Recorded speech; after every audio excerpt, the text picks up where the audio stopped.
Muy buenas, muy buenas. Bueno, acá retomando.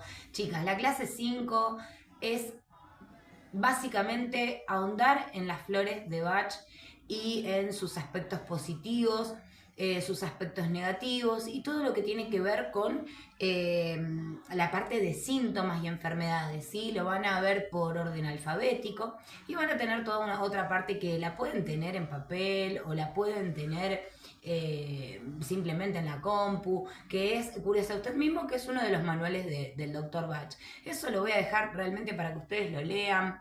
Me pueden consultar, mandar mensajito, ustedes ya saben. eh, lo van a tener siempre a mano para leerlo las veces que quieran, sí que no hay problema, ¿sí? Después van a ver que tienen también, en la anterior, tienen toda una guía de las flores y bien sus características y para qué puede llegar a servir. Recuerden que siempre es personalizada la consulta, individualizamos, ¿sí? O sea, no vamos a tomar sobre el síntoma, ¿sí? O la enfermedad, sino por la personalidad y cómo la está pasando en el hoy ese consultante, ¿sí? Siempre eso tengámoslo en cuenta. Ahora, ¿qué es PAN y argumentos? Que es uno de los primeros PDF que vamos a tener de la clase 6. Van a ver que están como desorganizados porque no hubo manera de que poder organizarlo. Todavía la tecnología me cuesta un poco.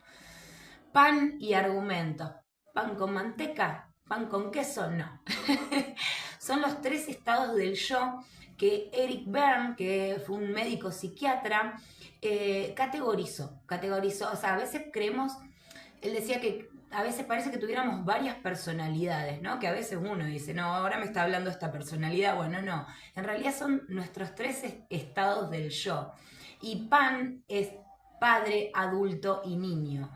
Él decía que en ciertas circunstancias a veces nos comportamos como padres, a veces como adultos y a veces como niños. Lo más integrativo, lo más real y como en el hoy deberíamos trabajar es como adultos. Todo esto independientemente de la edad que tengamos, ¿no?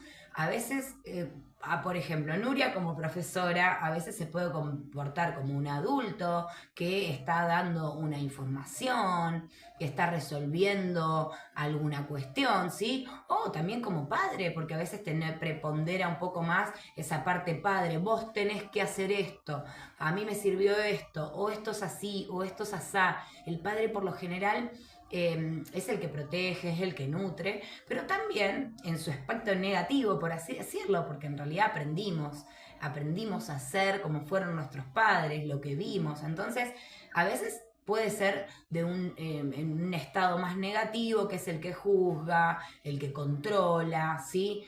Entonces van a ver que hay diferentes, no modalidades. Bueno, el padre lo vamos a ver que está dividido en tres partes, el niño también, el adulto no, el adulto es la integración, es el raciocinio, es el estar realmente en el presente, ¿sí? Entonces vamos a ver que acá nos dice, bueno, tanto el padre, el adulto y el niño tiene diferentes funciones, diferentes maneras de ver las cosas, diferentes maneras en las que actúa, ¿sí? Entonces acá las va a ir nombrando todas, ¿sí? Dice, el padre es el nivel que comienza a formarse alrededor de los 8 años y finaliza a los 18. Y está conformada no solo por la figura paterna varón, sino por la mujer también, por la mamá o por quien haya cumplido ese rol de padre, ¿sí? En las funciones del padre tenemos la de alimentar, proteger, educar, enseñar ética y moral, servir de modelo como madre o padre, dirigir, controlar, enseñar la convivencia, etc. ¿Sí? Y nos dice, una persona funciona con su parte padre, con sus propios hijos, con otros niños a los cuales cuide. Por ejemplo, la maestra con los niños o el juez, el sacerdote, ¿sí? El médico consejero, el jefe dirigiendo o controlando a sus empleados, etcétera, nos dice. La contracara, ahí está la parte negativa, que luego después vamos a ver que no es algo negativo, sino más bien cómo aprendimos a hacer, ¿sí? La contracara negativa de la función padre está dada por las actitudes rígidas. Esto es así y no hay otra manera, o esto es así porque lo digo yo, ¿sí? Siempre se hizo de esta manera, no hay por qué cambiarlo. O también pueden ser humillantes. Acá el que manda soy yo, Sí, eso vos obedecés, ¿sí? Eso está muy marcado también cuando los padres somos muy rígidos, que nos pasa a todos a veces. Y cumplimos también mandatos, que ya vamos a hablar también de los mandatos. Bien, también poco empático o prejuicioso, esto del castigo, o también la parte más melosa, la sobreprotección, que también una protección totalmente excesiva. La actitud típica del padre negativo es la de señalar con el dedo índice en forma acusativa y amenazante y una mirada severa, ¿sí? Pero en su función positiva es la de alimentarla, de protegerla, de educarla, de enseñar, ¿sí? Bien, después tenemos el adulto que ¿qué nos dice de este nivel? Se comienza a formar a los 2 años y puede continuar acrecentándose a lo largo de la vida. Nos acompaña toda la vida esta parte. Comienza a los 2 años y no tiene fin. Está formado por todo lo que sea razonamiento. Con el adulto se piensa, se reflexiona, se contabiliza, se decide. Estas funciones del adulto es estudiar, trabajar, ganar dinero, resolver situaciones o problemas como dije anteriormente. Y luego tenemos el niño.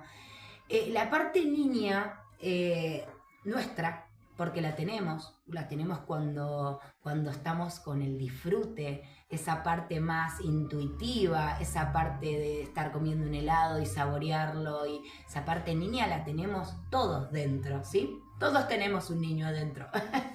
Bien, a ver, nos dice, es la parte infantil de cada uno de nosotros más allá de la edad. El niño es el único estado del yo que se tiene al nacer. Nacemos y ya está esa parte niña. Y se termina de formar alrededor de los 8 años. Este nivel se rige por el placer, por lo que su única función es sentir las 5 emociones auténticas que tenemos. ¿Cuáles son esas 5 emociones auténticas? Tenemos el afecto, la alegría, el miedo, la tristeza y la bronca. Esas son nuestras 5 emociones totalmente auténticas. Después vamos a hablar en algún momento de lo que es la culpa, que yo siempre cuando hay alguna consulta y sale todo este tema de lo que es culpa, les explico que la culpa es una emoción, que no es una emoción, es aprendido por el sistema familiar, por los padres, por el sistema en general, ¿sí? Entonces, eso ya luego lo vamos a ver, pero bueno, es una mirada más mía y también la van a encontrar en alguna de las lecturas, ¿sí? Entonces, las funciones del niño son la diversión, el placer, también sexual en la vida adulta, el amor, la alegría, la risa y el llanto. Bien, ahora bien, acá vamos a esta división que viene del padre. Tenemos el padre del padre, el padre protector y nutritivo y el niño del padre. Entonces nos dice lo siguiente, el padre del padre. ¿Qué es lo que contiene? Contiene las normas, las tradiciones familiares o sociales también. Así que es todo lo que es costumbres, usos, es la autoridad del padre. El padre del padre se desarrolla más, si el padre del padre se desarrolla más que los otros, que los otros estados del yo, lo que puede suceder es que sean severos, negativos, que la personalidad sea rígida, esto que digo del dedito, ¿sí? Después tenemos el padre protector nutritivo, también se lo denomina adulto del padre. Entonces es el encargado de proteger, de aliviar las angustias, de conmoverse por los demás y por ese hijo, ¿sí? Pero también tenemos la contracara, que si se desarrolla más que las otras, puede pasar que, o que no se tenga directamente, ¿sí? Que vos no tengas esa parte empática, esa parte de poder mirar a tu hijo o mirar a la persona y intentar saber cómo está o comprender qué es lo que pasa del otro lado, pasa a la apatía total, al ser frío, a esta mirada a veces despectiva, no poder ver al otro realmente, ¿sí? Si no se tiene esta parte de adulto, de padre protector o padre nutritivo. Entonces no podemos estar a la altura de las necesidades de nuestros hijos. Bien. Y si no, si prepondera toda esta parte nutritiva, también se puede convertir en algo un poco negativo de la sobreprotección, ¿sí? Bien, y después tenemos el niño del padre. Este nivel nos dice que está representado por los recuerdos que tenemos de nuestros padres comportándose como niños, ¿sí? Asustados, sin motivo, quejándose de su mala suerte, o riendo, jugando, ¿sí? Respecto al adulto nos dice que hasta el momento se considera como una unidad, ¿sí? Es con esta parte la que nosotros deberíamos de trabajar, con nuestra parte adulta. Chicos, perdona un parate. Eso que se escucha es el chapista de al lado. No me queda otra que hacerlo en este horario. Les pido mil disculpas, va a ser un garrón escucharlo. Espero que, bueno, que salga bien. Tengo algunas trabitas en algunas cuestiones con respecto a dar el curso. Imagínate si lo íbamos a dar en vivo y en directo, también nos iba a pasar esto. Que no tengo manera de que no se escuche el chapista. ¿Cómo actúo? ¿Como adulto? ¿Como padre? Bien. Con respecto al adulto, se considera como una unidad y es como deberíamos de comportarnos, por así decirlo. Bien, el niño, al igual que el padre, se divide también en tres partes. Entonces tenemos el padre del niño o niño adaptado, programado, por lo general es más retraído, más sumiso, ¿sí? Es donde están grabados, esto es muy importante porque va a estar en evaluación. Entonces, es donde están grabados los mensajes que recibió de sus padres biológicos o de los adultos y la sociedad en general. Puede ser sumiso o muy retraído. Tenemos el adulto del niño. Este se basa en la intuición, no en el razonamiento. También se lo llama pequeño profesor, ¿sí? A veces tenemos esa, es como la parte de la viveza que tenemos. A veces creemos que somos intuitivos o que podemos ver la manera que tiene el otro o que no nos guste. ¿Viste? Cuando vemos a alguien y decimos, esto me genera desconfianza. Muchas veces ese adulto del niño, ese pequeño profesor, trabaja con poca información o con una información que a veces no es real. Creemos que somos a veces muy perceptivos y en realidad también lo que nos puede haber sucedido en una infancia, que creo que todos venimos con una herida un poco del abandono, porque más adelante van a ver en la próxima clase lo que es caricias y demás, y esto de la mirada, si tuvimos una mirada severa o no, o si directamente no tuvimos mirada, no tuvimos abrazo, no tuvimos una contención real, aparte de la nutrición, de la comida y demás, pasa que somos más desvalidos y podemos leer lo que está pasándole afuera. Podemos empezar a decir, ¿te pasa algo? ¿Estás bien? Estamos como al pendiente de cualquier cambio de humor que sintamos del lado de afuera o cualquier cosa que veamos, nos parece que el otro está mal o que el otro tiene malas intenciones, ¿sí? A veces no hay que confundir ahí, ¿viste? Esa intuición a veces viene por otros lados, eso es lo que quiero decir. Bien, el niño natural o niño del niño. En este nivel se encuentran los instintos, las emociones sin control, la inocencia, la creatividad, la sexualidad. Es nuestra parte más auténtica y también la más reprimida. Esta parte debemos guiarla con el adulto, que nos provee de juicios lógicos, y no con el padre, que se basa en prejuicios. Muy bien. Hasta acá vamos con pan y argumentos, entonces tiene que quedar claro esto, que a veces creemos que somos muy duales o que tenemos muchas personalidades, pero por lo general es esto, es nuestros tres estados del yo, independientemente de la edad que nosotros tengamos. Eric Berne nos decía que tenemos estos tres estados del yo y que a veces en diferentes circunstancias nos comportamos como padres, ya sea el padre nutritivo, el padre que es rígido, ¿sí? O como niños o como adultos, ¿sí? Según las circunstancias en las que estemos, nos comportamos de X manera, ¿sí? Muy bien, dicho todo esto, nuestros tres estados del yo, vamos a pasar a lo que es el argumento de vida. Que el argumento de vida es como el plan de vida que adoptamos, ¿sí? hasta los 5 años, más o menos, es como si nosotros naciéramos con una libreta en blanco, acá lo dice inclusive, y nuestros padres nos dicen cómo vamos a vivir. Si vamos a vivir solos, si no vamos a casar, si vamos a hacer esto, si vamos a ser desvalidos, si no servimos, si servimos, si todo va a quedar como grabado. Después nosotros, con nuestra parte adulta, vamos a poder decidir si eso es así o no. Pero muchas veces tomamos decisiones. Fíjense que hay mandatos familiares que nosotros vamos a cumplir a rajatabla. Los mandatos nos vamos a dar cuenta cuando los estamos cumpliendo porque nos vemos como nuestros padres y cómo nos criaron, ¿sí? Y decimos, che, estoy repitiendo esta misma historia tal cual lo hizo mi mamá y mi papá.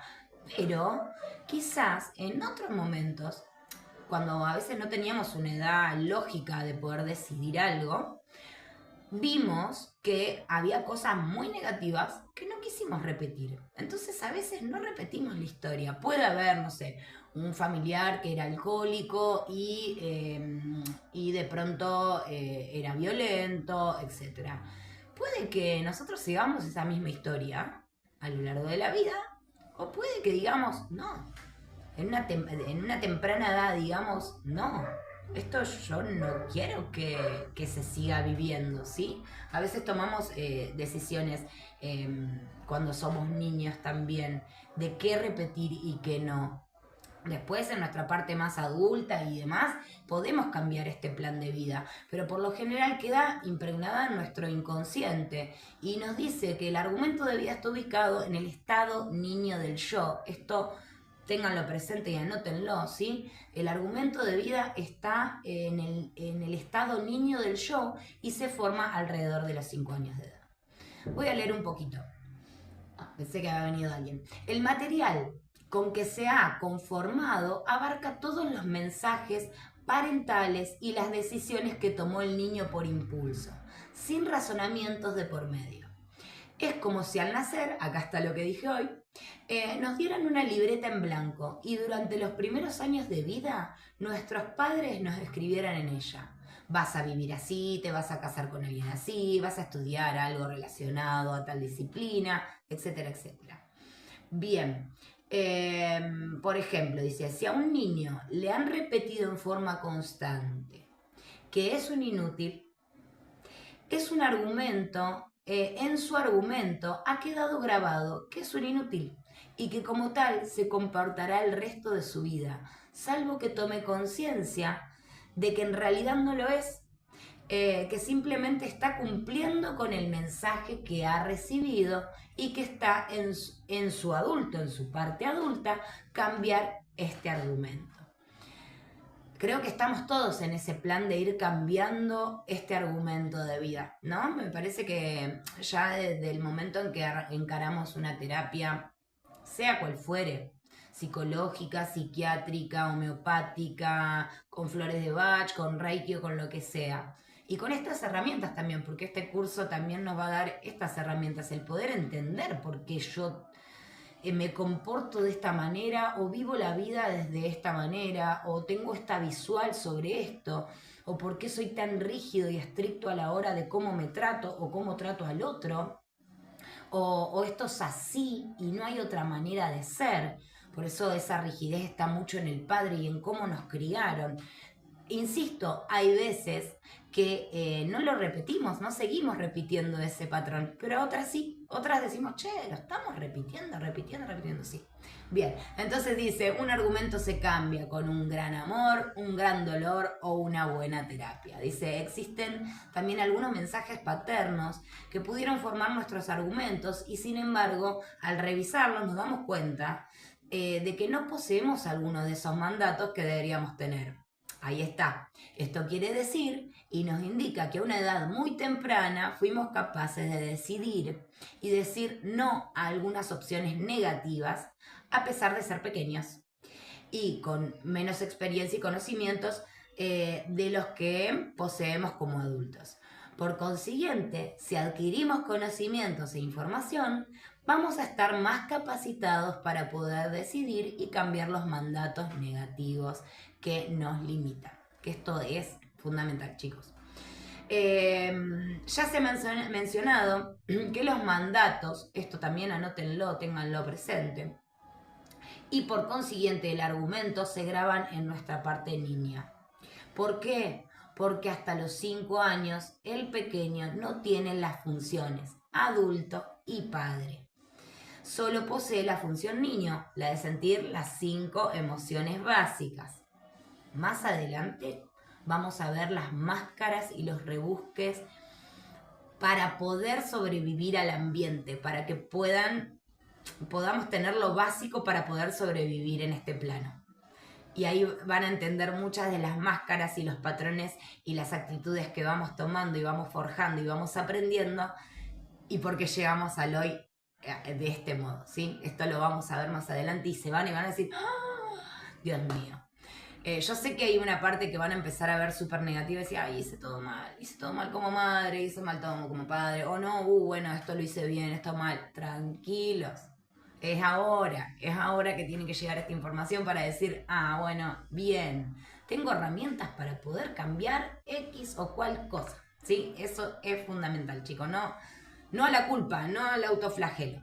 Bien, ¿por dónde quedé? Me voy por las nubes, perdón.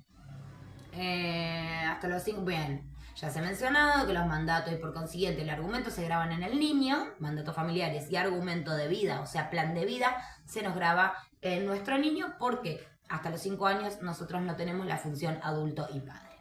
Solo posee la función niño. Por lo tanto, los mensajes que van quedando grabados, por lo general, no son verbales, porque el chico no los entiende.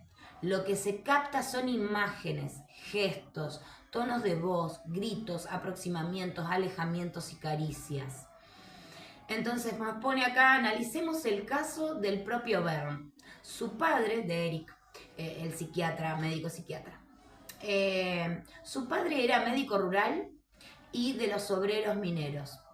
Y de él aprendió la solidaridad y el humanismo con sus pacientes. Su padre murió muy joven de tuberculosis cuando Eric tenía 11 años.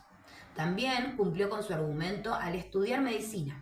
Su madre fue una escritora norteamericana famosa y Bern pasó su vida escribiendo libros de medicina y murió a los 60 años de un ataque cardíaco. Como su madre. Cumplió por completo su argumento, lamentablemente antes de descubrir él mismo cómo revertirlos. Bern encontró 341 argumentos que pueden ser constructivos, los que han internalizado los ganadores, o los destructivos, los perdedores. El peor argumento que puede grabarse es el no vivas. Este mensaje, que puede ser inconsciente, llega a través de gestos de rechazo, alejamiento, asperezas en lugar de mimos o caricias. Bien, dice, los animales tienen fijado un argumento que está codificado en su información genética y que muchas veces se lo identifica con el instinto del animal. Por ejemplo, la hormiga reina dedica toda su vida a poner huevos, la obrera a recolectar lo necesario para la alimentación y la guerrera a pelear hasta la muerte. No se detienen a pensar en qué hacer, solo hacen y cumplen con su argumento, ¿sí? Porque está genéticamente. El ser humano no viene con ese argumento ya establecido. Hay alguien que nos dijo, hay alguien que nosotros escuchamos pero no entendíamos. De hecho, ¿por qué a veces nos comportamos de una manera o de otra? Siendo más guerreros o más sumisos o vergonzosos o como padres estrictos o como gente que juzga o lo que fuere. De pronto en un trabajo podemos, no sé, si mi abuelo tenía bigotes, si esa persona tiene bigotes y me hace acordar a gestos que yo tuve en esa infancia, que a veces no la podemos recordar o a veces sí recordamos ciertos aspectos, va a hacer que volvamos ese atrás. No conscientemente, pero volvamos y si en ese momento a nosotros esa cara nos dio miedo, nos generó un rechazo, nos puede llegar a pasar lo mismo. ¿Por qué me genera este rechazo? Y no lo entendemos. Bueno, viene por ahí. Dice, el ser humano no viene con su argumento ya establecido, sino que él mismo se forja poco a poco. en su primera infancia. Por lo tanto, no es fijo, es susceptible de cambio. No hay dos personas con igual argumento, ya que depende de sus padres, de su familia, en el sentido amplio de su contexto social y del medio ambiente en general. Por ejemplo, un niño criado en un lugar con muy escasos recursos de agua, la cuidará toda la vida, aunque la situación primitiva cambie. Si en algún momento reside en un lugar donde el agua abunda, lo más probable es que, uno, o la siga cuidando como cuando era un niño, o dos, se dé el gusto de derrocharla. Pero sería muy extraño, dice, que tome una actitud común con respecto al agua, es decir, ni el punto 1 ni el punto 2. Dice, como hemos mencionado, las bases o rudimentos del argumento de vida, esto escúchenlo y anótenlo, se fijan antes de los 6 años, edad en la que únicamente se dispone del niño. Por lo tanto, todo se fija en esta parte más inconscientemente del ser humano. Perdón, vamos de nuevo por las dudas. Como hemos mencionado, las bases o rudimentos del argumento de vida se fijan antes de los 6 años, edad en la que únicamente se dispone del niño. Por lo tanto, todo se fija en esa parte más inconsciente del ser humano, que es el niño adaptado. Ahí es donde se graba, en el niño adaptado. Por otro lado, las figuras parentales han, a su vez, fijado en su propia infancia sus argumentos personales, como padres. También en el niño adaptado, ¿sí?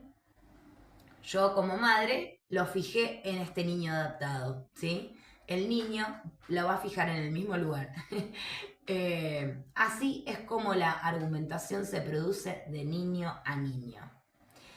Por más que seamos grandes de edad, adultos, padres, lo que fuere, está grabado ahí, es de niño a niño ese argumento que le estoy traspasando.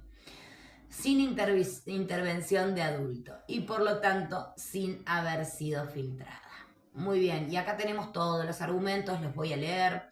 Dice, los argumentos clasificados de acuerdo a las metas más generales son: triunfador, los padres le dieron confianza y fe en sí mismo, lo convencieron de que tiene capacidad para triunfar. Perdedor, los mensajes fueron: no se puede, nunca vas a lograr nada, no hay nada que hacer.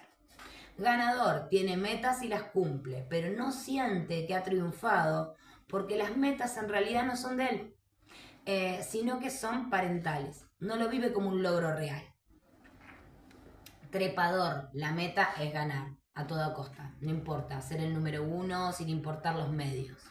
También hay argumentos basados en palabras que las personas repiten constantemente y en torno a las cuales hacen girar su vida. Por ejemplo, nunca, siempre, después. Esto, ay, lo tenemos súper marcado esto. O al menos yo, chicos. Nunca me sale nada bien. Nunca logro terminar nada. Nunca encontraré la pareja adecuada. En muchas ocasiones está el nunca y el siempre. Siempre me pasa lo mismo, siempre me sale todo mal, siempre me perjudican a mí. Después de que me case, después que me mude, después de que termine de estudiar, después de que crezcan los chicos, también está muy marcado. Entonces dice, la opción al argumento es el plan de vida. Veremos las diferencias entre una y otra. Argumento me lo da alguien. Está en nuestro niño adaptado. El plan de vida lo fijo yo y nadie más que yo puede intervenir. ¿Y dónde está? En el adulto.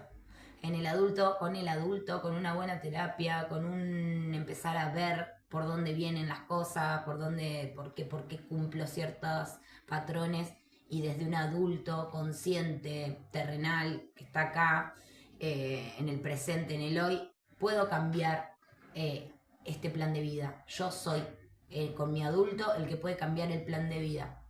Por eso Bern dice, esto es modificable. Y con esto podemos trabajar, con las flores de Bach podemos trabajar en nuestros mandatos familiares negativos, poder reconocerlos, sobre todo nosotros, ¿sí? A mí fue una parte, chicos, que me costó mucho hacer al principio, lo de mandato familiar negativo, como había como una negación, de hecho, y no la utilicé mucho tiempo siendo terapeuta, no la utilicé, la estoy empezando a utilizar mucho más ahora. Quiero decírselo y contárselo porque realmente fue así.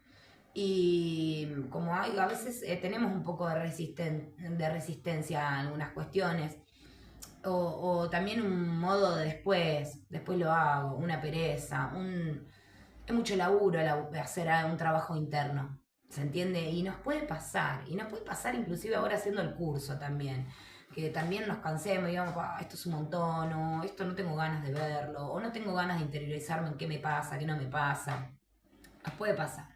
Entonces, el argumento y el plan de vida, ¿cuál es la diferencia? El argumento me lo da alguien, está en el niño adaptado, y el plan de vida lo fijo yo y no lo puede fijar nadie más, nadie puede intervenir, y está en nuestra parte adulta.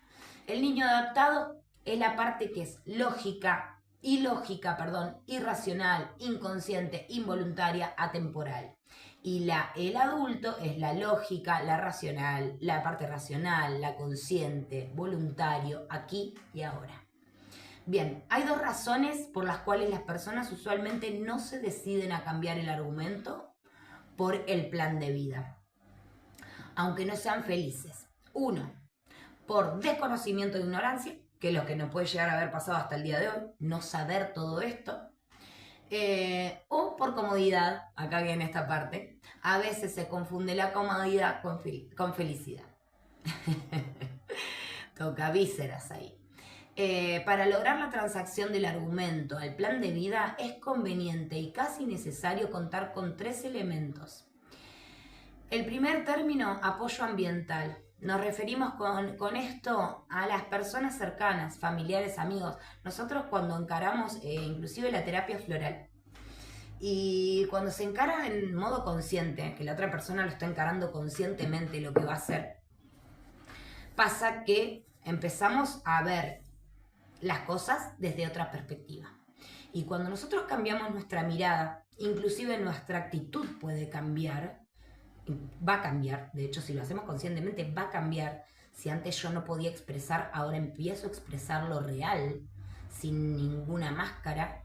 Entonces, si el ambiente no acompaña este proceso de cambio, de poder cambiar un mandato familiar, de poder tener una madre, un padre, un abuelo, quien nos haya criado, decir, che, mirá, fíjate, ahora yo tengo estas herramientas y sé qué es esto, esto y esto, y que del otro lado vos tengas un apoyo y que diga, mirá vos, yo no sabía, pero puede pasar que digan, no, vos estás distinta, vos no tenés por qué hacer esto, y si no te acompañan, es muy difícil el cambio a veces, ¿sí? No quiere decir que no se pueda lograr, ¿sí? Pero es importante ese apoyo ambiental. Bien, nos dice familiar, amigos, grupo terapéutico. Estén de acuerdo o dispuestos a aceptar los cambios que va a llevar a cabo el interesado, el consultante, porque durante el proceso necesitará protección. La persona que decide dejar de lado su argumento y vivir de acuerdo al plan de vida diseñado por él mismo, abandona un gran terreno conocido, donde todos e incluso él mismo saben cómo va a reaccionar. No se sabe, digamos, cómo vamos a reaccionar, qué va a hacer, cómo va a contestar y cómo va a relacionarse. Durante el diseño del plan, en forma paulatina, muchas de sus actitudes cambiarán, desconcertando a los que lo rodean. Che, vos no eras así, estás distinta, ¿qué te pasó? Sí, totalmente. Dentro de las posibilidades de cada uno, lo más efectivo es que la red esté constituida por un grupo terapéutico, porque dentro del grupo el objetivo común es que todos logren el cambio para ser dueños de sus propias vidas. Por lo tanto, cuando un miembro comienza a lograrlo, el apoyo es inmediato. Que justamente todo ese apoyo ambiental, familiar, emocional y demás que en la infancia a veces falló o no estuvo a la altura de las circunstancias, pasa que también por eso a veces no cambiamos. Y por desconocimiento justamente también. Bien, entonces el apoyo ambiental, el adulto, porque gracias al adulto se puede discernir durante el proceso cuáles son los cambios que no lastimarán a los demás ni a él mismo. Con el adulto y con el conocimiento que está en él, se evita caer en juegos y se pueden regular las transacciones. Acá vuelvo psicología transaccional, esto yo no lo nombré, y es esto justamente. La psicología transaccional fue creada por Eric Berne y es donde marca estos 3 estados del yo. ¿Sí? Perdón, esa parte se me fue. Esto es la transacción, el pasar de algo negativo, de una conducta negativa a una positiva. Es por eso psicología transaccional. ¿Sí? También con el adulto se decidirá el plan de vida más conveniente y se desecharán los elementos negativos del argumento. El tercer elemento es la salud. Nos referimos no solo a la salud física, sino también a la salud mental. En caso de no contar con alguna de ellas, es necesario recuperarlas antes de emprender la tarea. El proceso de cambio necesita de mucha energía en ambos sentidos, físico y mental. El argumento está grabado en la personalidad, los gestos, los pensamientos, actitudes, etc. No se puede realizar el cambio de un día para el otro. Debe ser desgrabado así como fue grabado, poco a poco, día a día. Por eso es un proceso y mientras dure se necesita la red y la energía y voluntad diarias para continuar con los cambios, aún en los momentos duros y dolorosos. Al identificar y cambiar los mandatos negativos por los positivos, no nos estamos quedando sin argumentos, sino que nos estamos reparentalizando. Y no queda un espacio vacío, sino que es llenado por el mandato positivo correspondiente. Yo después les voy a mandar algo que estaría bueno que lo tengan tipo en una carpetita para que lo vean, que son, yo se los mandé lo que es mandatos familiares negativos. Lo que les voy a mandar son los mandatos familiares positivos para poder regrabar. Pero sepan que es un trabajito de hormiga, que tenemos que estar ahí al pie del cañón y bueno, identificando los mandatos negativos y poder transformarlos en el positivo. Así que bueno, por ahora aquí terminamos y seguimos con análisis funcional. Bien, vamos con esta parte de qué es el padre nutritivo que hablábamos hoy, que tenemos una parte que puede ser padre nutritivo positivo, padre nutritivo negativo, lo vamos a tener como subdividido, vamos a tener también el padre crítico positivo y el padre crítico negativo, vamos a tener el adulto siempre con una unidad, con una presencia real en el aquí y ahora, y vamos a tener el niño natural o niño libre, y al mismo modo que negativo y positivo, como decíamos hoy con respecto al padre, también vamos a tener un niño natural o libre, negativo y positivo, o adaptado o rebelde, ¿sí? Y vamos a tener la parte que hoy nombraba del pequeño profesor. Así que bueno, voy a leerles un poquito también. Pero bueno, a ver. El padre nutritivo es la persona que es ese padre que es empático, que puede ofrecer una solución, que esa persona en general que nos puede decir puede ser nuestro vínculo, nuestra pareja, o nuestra madre, o nuestra abuela, de esto de estás cansado, estás mal, necesitas algo, descansa un poco. ¿Sí? Esa persona que es empática y que puede ver al otro, que puede dar un consejo, ¿sí? Ese es el padre nutritivo. Pero a su vez también tenemos el padre nutritivo negativo, que a ver, yo le puedo ofrecer una solución a mi hijo, ¿no? Teniendo 2 años, o teniendo 5, por ejemplo, ¿no? Aprendiendo a andar en bicicleta. Y le vamos a explicar cómo andar en bicicleta, cuáles son los recaudos que hay que tomar. Pero si yo a ese niño a los 10 años todavía estoy acompañándolo o agarrando de la mano o tratando de resolverle un problema, también se convierte en un padre nutritivo negativo. Porque en ese caso el niño se va a sentir desvalido, que él no está pudiendo por sus propios medios, que está pudiendo porque alguien más está ahí, ¿se entiende? Entonces tenemos esa otra contracara. A ver, nos dice, padre nutritivo. Si observamos a un padre cualquiera o incluso a nuestros propios padres, podemos ver que en ocasiones se muestran de una forma benévola, protectora y nutritiva, alabando, ayudando, dando permisos adecuados, explicando lo que está bien, lo que es justo, acariciando y consolando, ¿sí? Es la parte del padre que nosotros llamamos padre nutritivo positivo. Y tenemos la contracara. En otras ocasiones puede ser sobreprotector o meloso. Pueden dar permisos inadecuados o ayudar menospreciando. Pueden ser demasiado posesivos y paternalistas. Pueden ser acaparadores y demagogos. Este sería el padre nutritivo negativo. Acá nos da ejemplos. Dice así, por ejemplo, si un padre lleva al hijo que acaba de aprender a andar tomado para una larga caminata, lo está protegiendo o ayudando, ¿sí? Un padre positivo, en una de las primeras veces que va a hacer algo, ¿sí? Lo estoy ayudando. Pero si el chico tiene ya 8 años, probablemente lo que está es perjudicando, puesto que la dificultad, el desarrollo de su propia resistencia, seguridad, autovaloración, etc., propiciando la dependencia, ¿sí? Esos padres que justamente eso, sin mí no podés vivir, sin mí no podés hacer nada, entonces yo tengo que hacerlo todo por vos. Ahí se convierte en un padre nutritivo negativo. Muy bien, tenemos el padre crítico.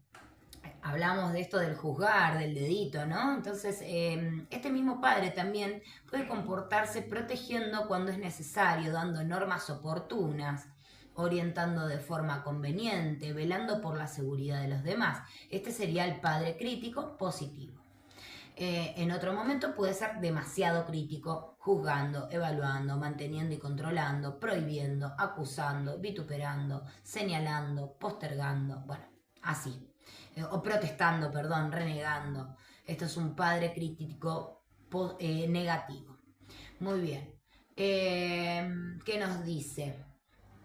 Dice, es el padre que se piensa poseedor de la verdad absoluta, conocedor de todo, está lleno de opiniones y prejuicios, generalmente irracionales, acerca de la religión, de la política, de las tradiciones, ¿sí? Este es el padre crítico negativo. Por ejemplo, las siguientes frases nos nombra: las mujeres no deben ir solas por la calle, los gitanos no son de fiar, comiendo no se habla, los hijos siempre deben respeto a los padres, los hombres no tienen miedo, no lloran, ¿sí? Bien, después tenemos nuestra parte adulta, es la parte de la personalidad que computa todas las informaciones, que las procesa, que responde en consecuencia, se caracteriza por su vocación, por la objetividad, la razón, la lógica. Es como un ordenador, dice, que capta y combina inteligentemente y trata de formar una lógica, ¿sí? Y llegar a una conclusión.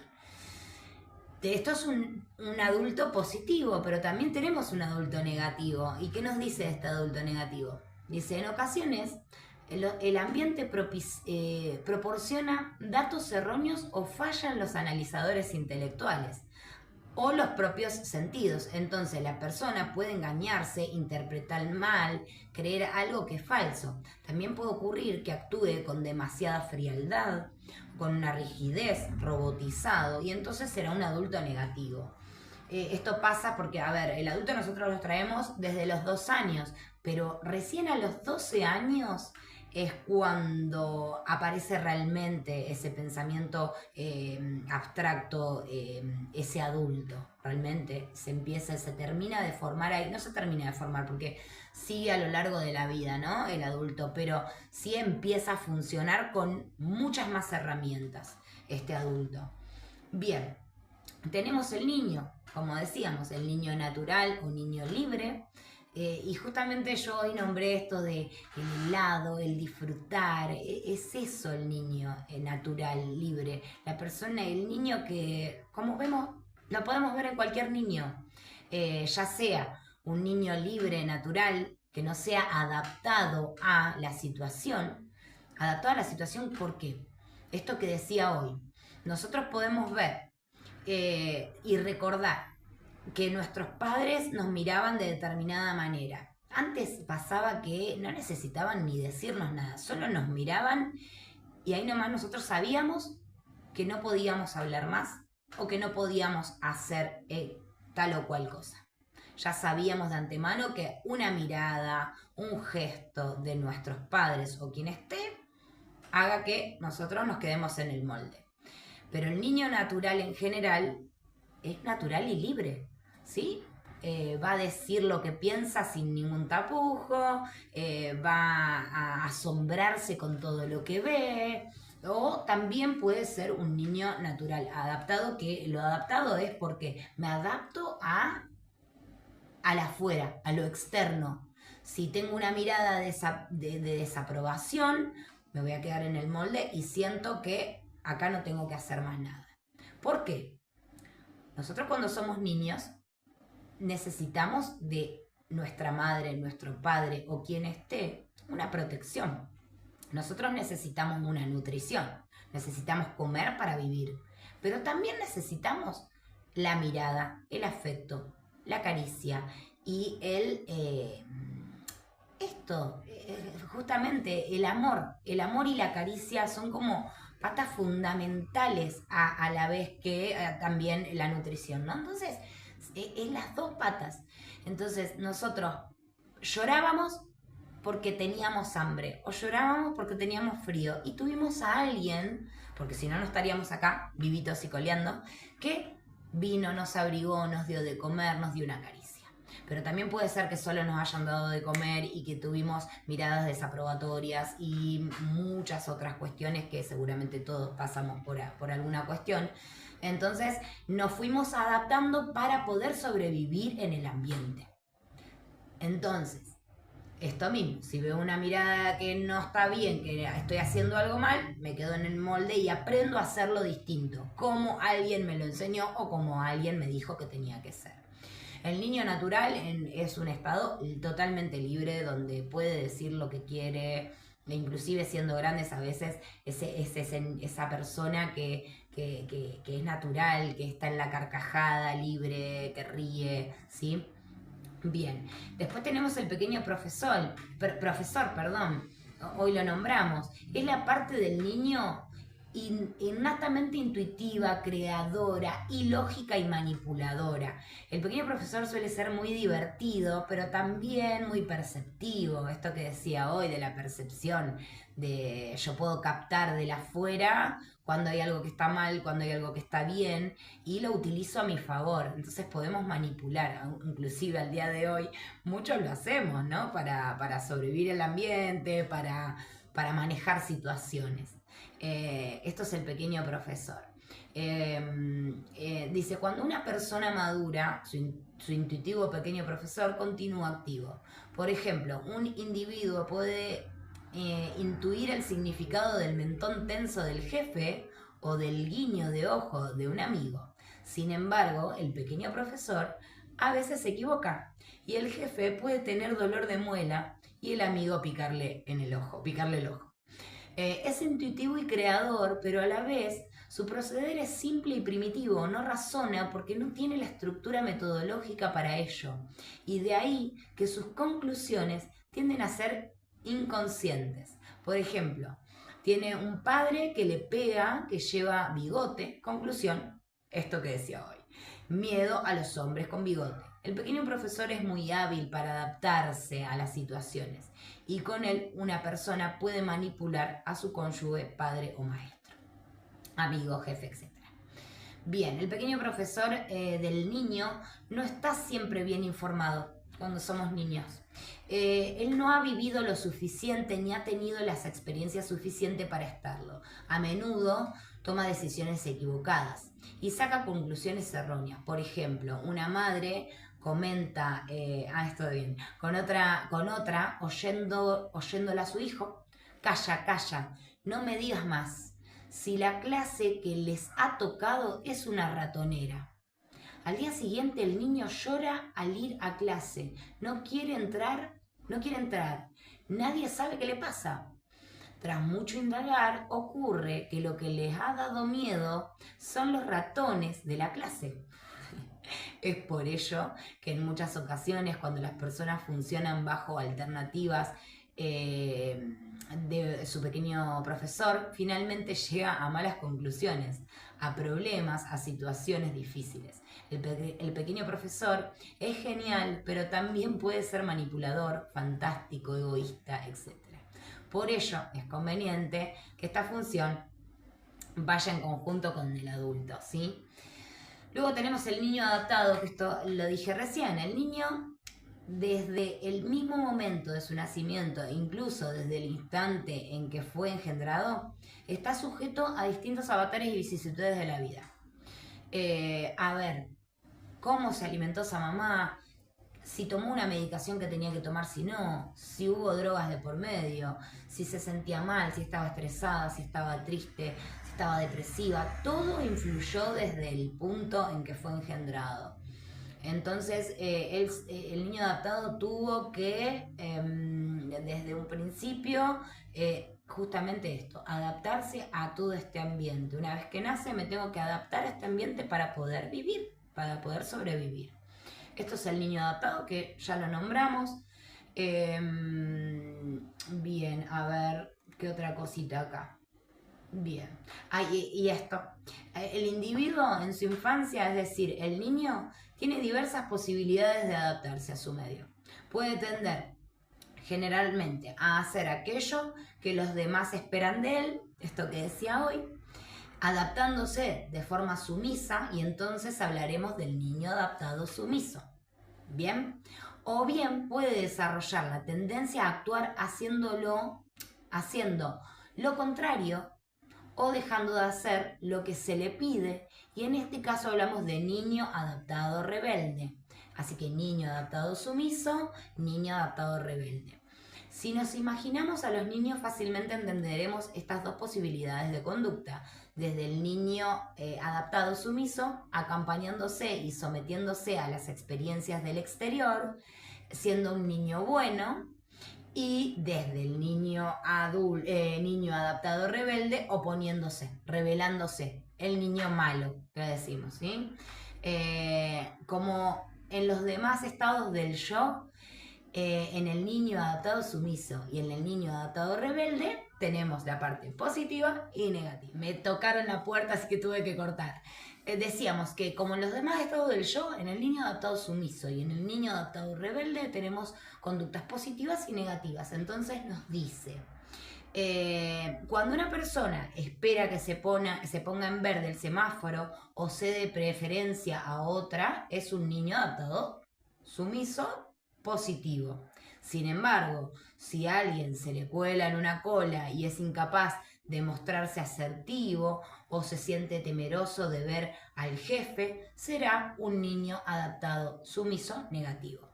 Del mismo modo, quien luche por vencer una injusticia activará su niño adaptado rebelde positivo, pero quien siempre hace lo contrario a lo que se le dice o a lo que se le pide o molesta para llamar la atención es un niño adaptado rebelde. Bien, y acá terminamos con lo que es el análisis funcional y los 3 estados del yo, y dónde quedan impregnados esos estados del yo y estos mandatos que ahora vamos a ver. Seguimos con mandatos familiares negativos o mandatos argumentales o también mandatos frenadores que les llamamos, ¿sí? Estos mandatos son imágenes que quedan impregnadas en nuestra parte niña, ¿sí? Son conductas reiteradas de nuestros padres que quedan impregnadas en nuestra parte niña. Y son como si les dijera un hechizo a uno, de decir, vos, es esto del argumento, ¿no? De cómo vas a vivir, o te vas a quedar solo por la conducta que tenés, o todo lo que nos hayan dicho y nosotros hayamos creído, todo lo que hayamos visto, ¿sí? De nuestros padres o tutores. ¿Sí? Acá nos va a decir, son las conductas reiteradas de los padres o sustitutos internalizadas en nuestro niño interno en forma de imágenes. Verdaderas órdenes internas con base en que inconscientemente viviste al comienzo para no perder la protección y aceptación de tus padres. Hay mandatos positivos, de ellos no nos vamos a ocupar porque solo nos queda disfrutar, y hay mandatos negativos que son los que tenemos que empezar a ver para poder trabajar y para poder corregir, ¿sí? La parte adulta del niño, o sea, el pequeño profesor, para que puedas comprender, dice, lo que sigue, es necesario que te adelante alguna información sobre la parte adulta de tu niño interior. Podemos adelantar que es tu parte ingeniosa, la que capta en pocos instantes de un modo intuitivo, lo mismo que habíamos dicho, de un modo intuitivo y empático las características de las personas que se acercan a vos, ¿sí? Pudiendo decidir sobre ellas, me gusta, no me gusta, me hace ruido, no me hace ruido. Bien, en lo que denominamos pequeño profesor reside la intuición, la astucia, la capacidad de ser creativo y de poder motivarte por algo. También es allí donde residen ciertas capacidades deshonestas, que es lo que decíamos hoy de la manipulación, por las cuales puedes captar qué tienes que hacer para manipular o pasarle a alguien un problema que es tuyo. De allí la importancia del conocimiento de esta parte para lograr un crecimiento positivo. Para resumir, diremos que la parte adulta de nuestro niño interno es tal vez el estado del yo menos consciente, el menos utilizado por ti, pero que de algún modo es tu parte de acción más importante después de tu niño natural. Pues en él reside tu capacidad intuitiva, creativa, dadora de vida y de sobrevivencia. Allí es donde se encuentran en estado de potencia o de acción dos importantes disparadores de tus conductas en cada momento, a los que denominaremos la batería OC o la batería no OC. Son dos verdaderos trampolines para tus actitudes OC o no OC, según cuál esté más cargado, ¿sí? Esto ocurre porque cuando tú eras niño, o mejor aún, cuando eras bebé, tenías insoslayables necesidades biológicas primarias, que es lo que hablábamos hoy. Se los leo para que quede más claro. Quizás yo a veces me siento que no soy clara en cómo lo digo, entonces por eso vuelvo a releerlo también. Esto ocurre porque cuando tú eras niño, o mejor aún, cuando eras bebé, tenías insoslayables necesidades biológicas primarias, tales como el alimento, el agua, el abrigo y estímulos físicos y afectivos, que si no hubieran sido satisfechos de alguna manera no estaríamos leyendo esto, ¿sí? No estaríamos vivos. Pues hubieras muerto irremediablemente. Los estímulos de alguna manera fueron administrados por las personas que te criaron y se llama hambre de estímulos a la necesidad básica de estos. De acuerdo a cómo te fueron administrados, así será tu modalidad para proveerte de ellos en la actualidad. Dice, lo primero que debes tomar en cuenta es que durante tus primeras etapas de vida dependías casi exclusivamente de una sola fuente para aprovisionarte de estos estímulos, tu grupo familiar primario, tu papá, tu mamá, tu abuelo, tus hermanos y todo aquel que de algún modo influyó en tu desarrollo y en tu niñez. Lógicamente, durante el periodo en que transcurrió tu infancia, tú no pudiste ni elegir ni evaluar la positividad o negatividad de los estímulos a los que estabas expuesto. Y como fundamentalmente los necesitabas para vivir, no tuviste otra salida que aceptar incondicionalmente lo que llegaba a ti. Ello implica que para poder sentirte vivo, debiste adaptarte o someterte a las experiencias y al ambiente, ¿sí? A lo que había en tu alrededor. Ello también determinó el hecho de que hayas ido adquiriendo visceralmente, como formando parte de tu cuerpo, una selectiva predilección precisamente por el mismo tipo de estímulos que aprendiste a obtener en esa época, que fuiste OC o no OC, pero que si no evalúas y por supuesto redecides, esta loca preferencia te acompañará durante el resto de tu vida. Y acá entra la decisión. ¿Cuándo, en qué momento tomo la decisión de que esto está bien o esto está mal? Esto es OK o esto es no OK. Luego de esto vamos a ver las posiciones existenciales que existen. Y esto habla de esta mismo, de la batería OK y no OK.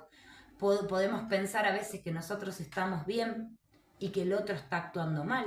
O a veces nosotros estamos actuando mal y el otro está actuando bien. Creo que dije lo mismo. No. O a veces podemos decidir que yo actúo mal y el otro también está mal, ¿sí? Entonces la decisión dice, cuando las esperanzas innatas de un jovencito en orden a la protección para desarrollarse como él quiera no son satisfechas, entonces se presenta la adopción de un libreto. Para el niño es como si fuerzas extrañas estuvieran aplicando una fuerte opresión en contra de su crecimiento. A menos que él ceda a esas presiones, la vida se torna extremadamente difícil. De este modo se fuerza al niño a que abdique su derecho de nacimiento y él lo lleva a cabo reajustando sus esperanzas y deseos, desviándolo así del camino marcado por el deseo del alma, de acuerdo a la filosofía del doctor Edward Bach. Acá está la parte del ser, que a veces la reprimimos y la coartamos, para que encajen en la situación y para poder sobrevivir al ambiente. Este proceso es un punto decisivo en el desarrollo de los libretos y se denomina la decisión. La decisión del libreto se toma cuando el jovencito, aplicando todos sus recursos de adaptación, modificadas sus esperanzas y expectativas, trata de alinearlas al par de las realidades de la situación de su hogar. Tenemos el tiempo de la decisión, que es el tiempo, la edad en que se toma la decisión varía de una persona a otra. En una vida que se desarrolla normalmente una decisión de tanta importancia como es la opción por la propia identidad y por las metas que uno habrá de perseguir, debería tomarse lo suficientemente tarde en la vida. A veces por esto digo que cuando somos muy niños no tenemos toda la información y nuestro adulto no está tan bien formado y a veces tomamos decisiones a muy temprana edad de qué podemos hacer, qué no, que está bien, me adapto o no me adapto, ¿sí? Entonces la decisión es tan buena y tan viable como son los conocimientos y la destreza del pequeño profesor al tiempo de tomar la decisión. El pequeño profesor actúa en un nivel distinto de lógica, percepción y conocimiento del que tiene el adulto de la persona mayor. Además, el estado del pequeño profesor se ve obligado a actuar con datos incompletos debido a sus fuentes limitadas de información. Acá nos decía un libreto, nos explica que es un libreto. Un libreto es el resultado de una decisión que es tanto prematura como forzada, porque se hace bajo presión y por lo mismo mucho antes de la decisión pueda tomarse debidamente. Bien, en general, mientras más joven sea la persona que está tomando la decisión, más probable será que el pequeño profesor haya actuado basándose en datos incompletos y lógica imperfecta. La forma de la decisión se refiere a la postura con la que nacen los niños al mundo como a una actitud de confianza básica. La confianza básica nace de un estado de cosas en que el infante está concorde con él.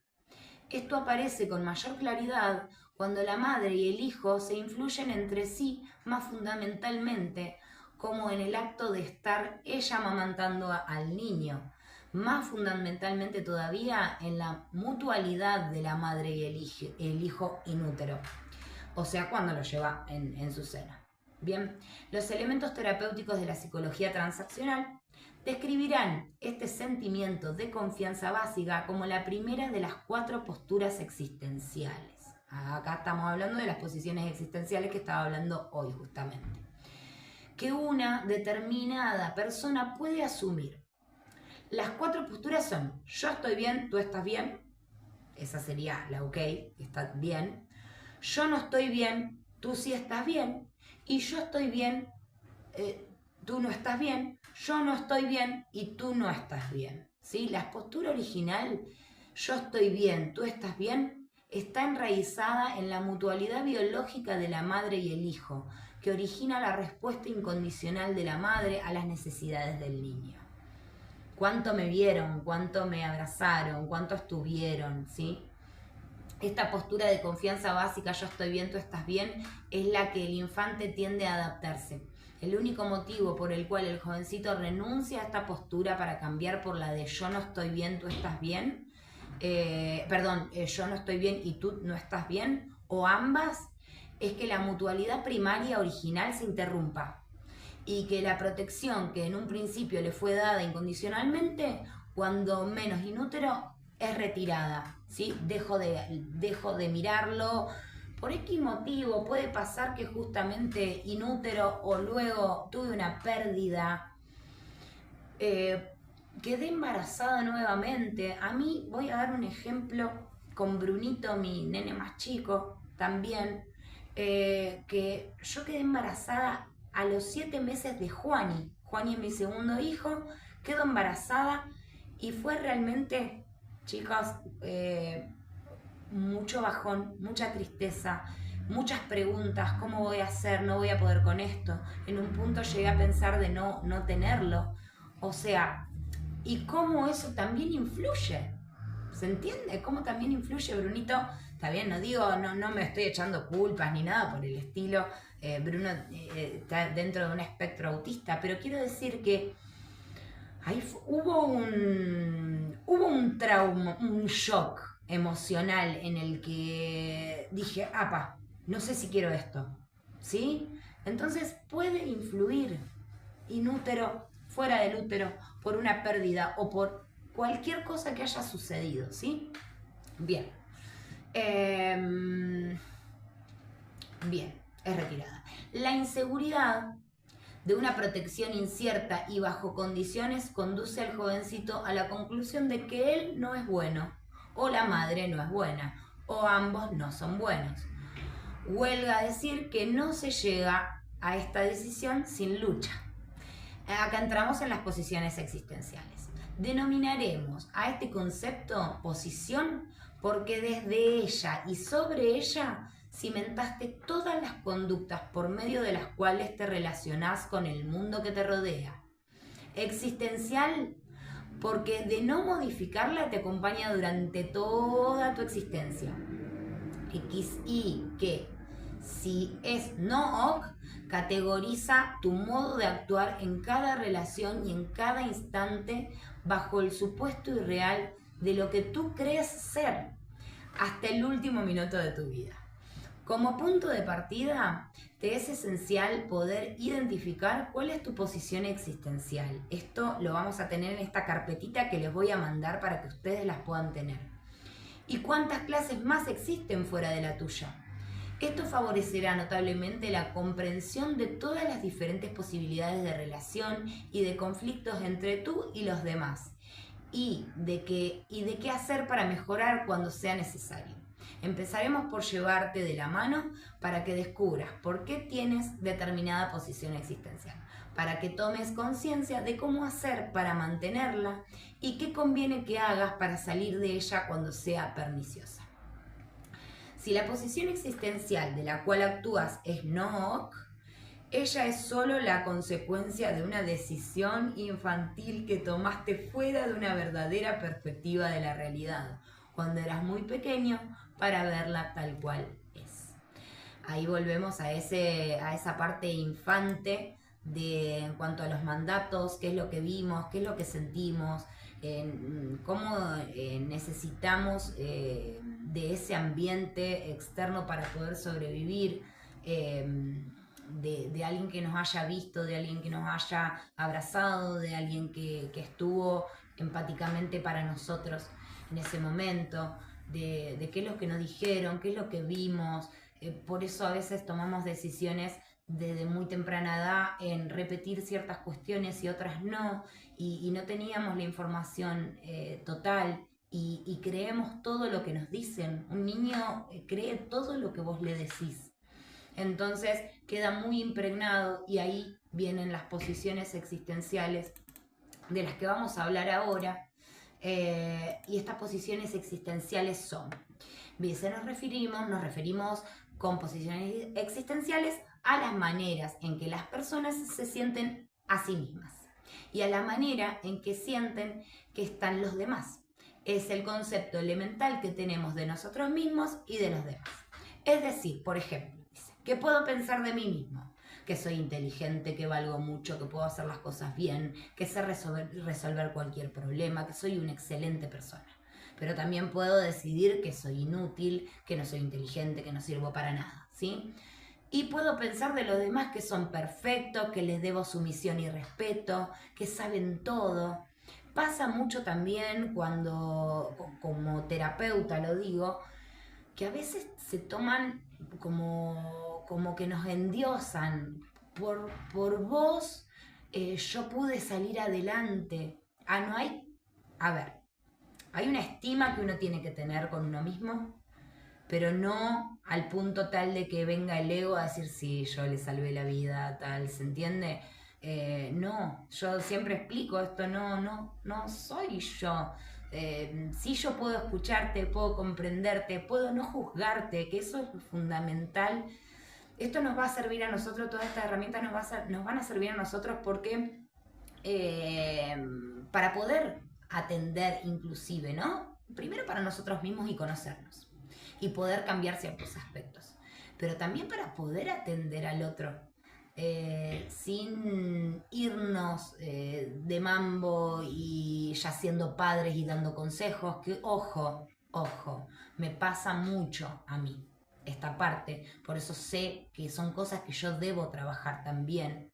A veces somos muy padres y damos consejos y vos deberías hacer esto o aquello, no está bien esto, no podemos interferir en eso, ¿sí? Tenemos siempre que trabajar desde nuestra parte adulta y también el hecho de no juzgar al otro de cómo está sintiéndose. Siempre como se está sintiendo el otro es lo que es, no hay una parte que tiene que ser totalmente irreal y decir, no te tenés que sentir así, no, bueno, me siento así. ¿Sí? Yo no puedo decidir que yo estoy súper bien y vos vas a asumirte ante mí y decir, ay, sí, sí a todo. No, sí a todo no. ¿Sí? Bueno, en fin, me fui. Entonces, puedo pensar de los demás que son perfectos, que le debo sumisión, que saben todo. O que no valen nada, que no saben nada, que no pueden aprender nada. Por lo tanto, en síntesis, se deduce que yo puedo estar orgulloso y satisfecho de mí mismo, es decir, yo estoy bien, la posición ok, o todo lo contrario, es decir, yo estoy mal, es la posición no ok. Y asimismo puedo pensar que los demás están bien y que yo estoy mal. Bien, por lo general se decide cuál de estas posiciones se van a tomar en la vida antes de los 8 años. Esa decisión es el resultado de todos los estímulos positivos y o negativos que se han recibido del medio ambiente, de la familia en general y de los padres en particular, conocidos, escuelas, mensajes de la televisión, cuentos contados por los mayores o leídos por el pequeño. Entonces, esta decisión se denomina posición existencial y continuará básicamente durante toda la vida. Cada situación, entonces, se resolverá de acuerdo a las posiciones existenciales elegidas y no de acuerdo a una nueva evaluación adulta, ¿sí? Por ejemplo, alguien a quien le han transmitido el mensaje no sirves para nada, es decir, que piensa de sí mismo estoy mal, no ok, y debe arreglar un enchufe, no lo hará. Simplemente porque no sirvo para nada, yo no sé hacerlo. Una nueva evaluación efectuada desde el adulto quizás indicase que debería probar a ver si puedo hacer esto. A veces dice probar, porque muchas veces ha visto a otros arreglar enchufes similares y por lo tanto los conocimientos teóricos están presentes. Entonces las posiciones asumidas son yo ok, tú no ok, yo estoy bien, tú estás mal, es la posición existencial paranoide. Tenemos yo no ok y tú ok, yo negativo, tú positivo, es la desvalorizada. Es mi posición existencial, o era, vamos a decirlo así, esta posición de no sé, yo no soy tan apta, yo no soy tan buena. Cuando yo comencé a decir, bueno, voy a dar el curso, el taller y demás, o lo que fuere, tuve muchas dudas. Yo lo podría haber hecho muchísimo antes y yo sentía que no iba a poder, que no estaba capacitada, que me faltaba un montón de cosas, aún hoy ese ruidito a veces sigue, ¿sí? Por eso es tan importante trabajarlo, hasta que un día podamos desprendernos de esas posiciones, ¿sí? Bien, yo no ok, tu ok, desvalorizada. Yo no ok, tú no ok, las dos negativas, es nihilista. Y la realista es yo ok, yo estoy bien, tú estás bien. Bien, retrocedemos. Perdón, nada que ver. Recordemos que como ya hemos visto, la decisión sobre tu posición. Muy bien, y recordemos esto. Nosotros tomamos estas posiciones existenciales a una temprana edad con nuestra parte niña. Nosotros tenemos la posibilidad de cambiar en el aquí y ahora estas posiciones existenciales desde nuestro adulto, ¿sí? Desde ahí es donde nosotros vamos a tratar y empezar a actuar, ¿sí? Entonces vamos a unas explicaciones un poquito más ahondando de las posiciones existenciales. La paranoide dice, durante la infancia, las figuras parentales quieren al pequeño únicamente por lo que hace, no por lo que es. Por lo tanto, el chiquito siente que debe hacer todo bien y perfecto. Esto, chicos, por favor. Para no perder el amor de sus padres. El mensaje enviado, en este caso, es no sientas. Esta posición, por lo general, es la asumida por los que avanzan o trepan en la vida a costa de sus congéneres. El estado del yo más utilizado por ellos es el padre crítico negativo y en algunas oportunidades también el niño rebelde negativo. Posición existencial desvalorizada. En este caso, conviven durante la infancia dos situaciones. Por un lado, padre sobreprotector o faltos de confianza en el pequeño. Y por el otro, el afecto también es dado en función de lo que el pequeño hace. Uniendo estas dos variantes, el resultado es que el chiquito piensa que no puede, que los otros lo hacen mejor, que no es para él. El mensaje por lo general es no pienses. Los estados del yo habitualmente utilizados en estos casos son el niño sumiso y el padre nutritivo. Bien, la posición existencial nihilista está grabado a flor de piel el no vivas, ¿sí? Esta es una posición existencial que es bastante difícil de salir. Por lo general pasa cuando, acá nos dice, cuando las figuras parentales, los padres no han brindado nada, ¿sí? Ninguno de los dos. Es decir, que ha faltado de todo, ¿sí? Tanto nutrición, afecto, pasa mucho en los niños que fueron abandonados. Esto se graba en forma verbal y no verbal, este no vivas. Bien, ¿qué nos dice? Los estados del yo que más funcionan en este caso son el niño rebelde y el niño sumiso. Es la posición más peligrosa, ya que el mensaje y el sentimiento en ella está mal, todo está mal, nada sirve. Conduce a las adicciones y a los trastornos más graves. Muy bien. Y tenemos la posición realista, existencial realista. Esta es la posición ideal y la meta debe ser llegar a ella, ¿sí? Todos nosotros debemos tratar de llegar a esta meta. Cuando las figuras parentales han brindado en la primera infancia amor, aceptación, confianza y fe, es mucho más fácil alcanzarla. Cuando algunas de estas componentes han faltado, requiere más trabajo interno de parte nuestra para lograr vivir en esta posición. En ella funcionan los estados positivos del yo y las transacciones son las adecuadas. En esta posición ni manipulamos ni permitimos que nos manipulen. Tenemos un plan de vida donde las metas son realmente nuestras. El mensaje es te quiero y te acepto como eres. A manera de cierre en la presentación de este tema, y dado que en última posición es la que conduce a la felicidad, pero pocas personas llegan a ella en forma espontánea, consideramos importante enumerar los 3 elementos que pueden facilitar el trabajo interno de lograr una posición de existencia realista.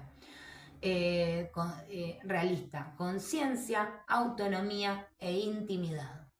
Conciencia: se debe utilizar los 5 sentidos para darnos cuenta de que vivimos en el aquí y ahora, para deshacernos de los diálogos internos y liberarnos de la fantasía e ilusiones que nos impiden concentrarnos en el aprendizaje.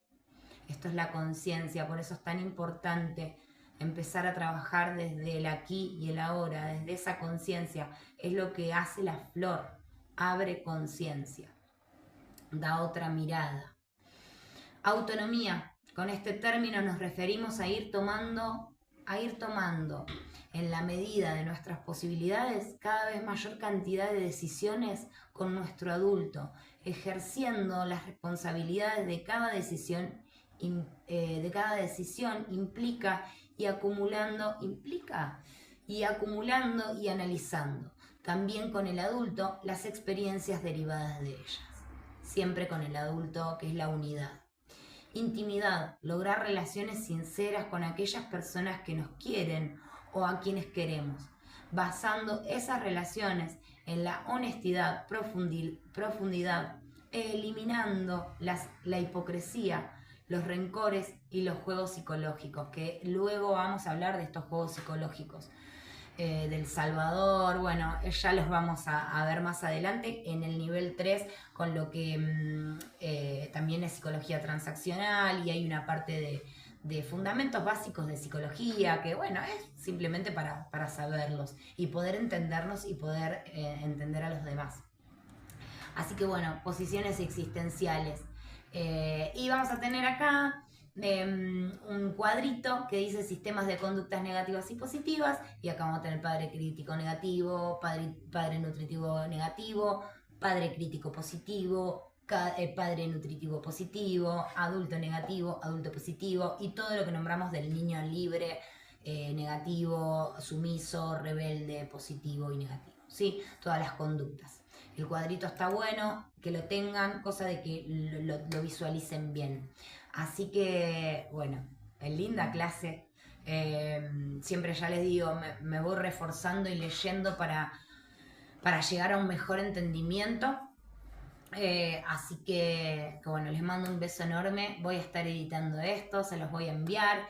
Y luego la clase 7, que ahora les voy a nombrar, pero acá vamos a arrancar con caricias, el poder de las emociones, las flores de Bach y los mandatos, y cómo reprogramar mediante respiraciones estos mandatos negativos y poder polarizarlos en su estado positivo. Les mando un beso enorme, las quiero, y bueno, nos estamos viendo en la próxima clase. Besotes.